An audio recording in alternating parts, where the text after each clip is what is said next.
Here we have question 6. Line T is tangent to the circle. You're going to find the indicated measurement. The first one, they want to find the measurement of arc AB. So what we are actually given here is angle A. Angle A is equal to 65.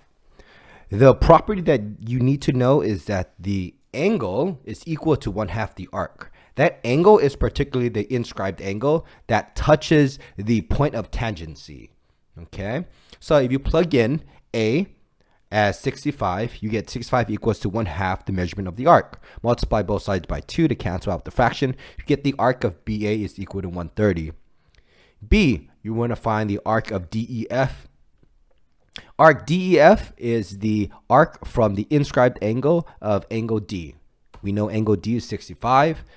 We know that the angle is 1/2 the arc. Plug in the 117.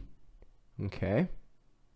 And then you get 234 is equal to angle measurement, arc DEF.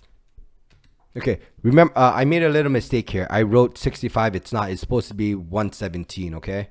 I copied the 65 over from question A, okay? I'm going to fix this in the end, all right? Question C. Here we have the arc, though. The arc is equal to 260. The equation is the same. The inscribed angle of angle 1 is going to be 1/2 the arc.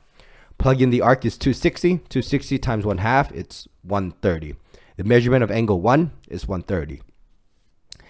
D, what's the measurement of angle 3? Well, we have the arc here. The minor arc is 140.